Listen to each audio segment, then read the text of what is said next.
Hey guys, I just wanted to do a quick digital tour of an amazing place called Galley. It's downtown Boise, and if you haven't been, it is one of the coolest places. So I'm about to show you some really cool things about this place that's very specific to our town. So you can see that there's just like a ton of all of these different amazing paintings, and it started a really cool way. So let me just tell you a quick story about that. So this is where it actually started. So a friend of mine named Colby Akers used to hang out in this doorway all the time. It's the doorway that's right behind Moon's Cafe. And this is his style of work. It's really cool. So he works mostly with Sharpie. And he started just drawing in this doorway, and the people behind the door came out and were like, "Oh, that's pretty cool. Do you want to keep doing that?"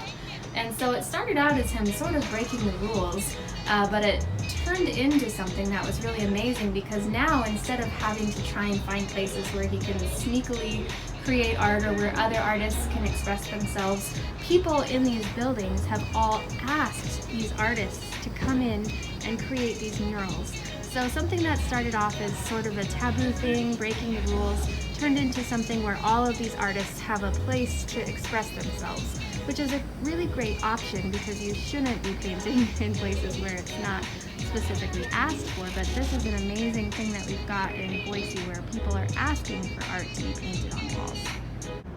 So this is part of Galley, and I wanted to talk to you just a little bit about how these artists are able to get their pieces up on a wall like this.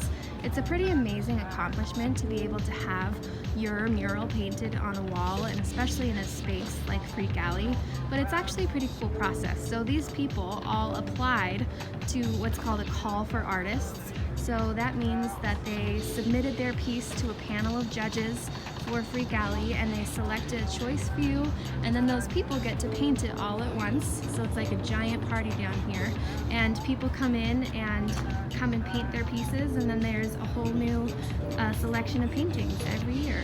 So that's how these pieces are chosen. I think it's really important for you to know that and to understand that there's a very big difference between asking and like having a panel of judges choose your piece, rather than you just deciding to go and paint on a space, and especially in a space that may or may not want your painting there. So all of these businesses have agreed and said, yes, please come paint our walls. It looks better this way.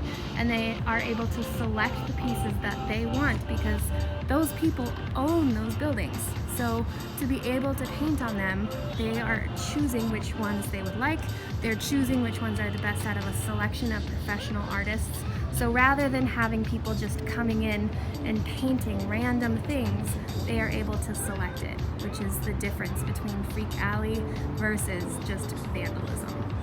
So if you're sitting there thinking, well, my piece would never get selected out of a group of professional artists, that is definitely not the case. So when I was working at Sawtooth Middle School a couple years ago, I submitted one of the pieces that a student of mine had made to the call for artists for Galley, and we got it. So we were the very first group of middle school students to come in and paint in Galley. And you can see that our piece is still sort of there, so you can see like the eyes and then the planets. So that's left over. Obviously they paint over it every year, so there's a new piece that's in front of it. But we were the very first group of middle school students to be able to paint there, which is a really huge accomplishment. So they were able to come and paint in Galley. And I'm sure that if they saw some of the pieces that you guys have made, that they would be interested in having you paint here too. So that's part of the reason why we were practicing this style, trying to understand the difference between vandalism and street art. So you should know that this is definitely an option for you. Oh.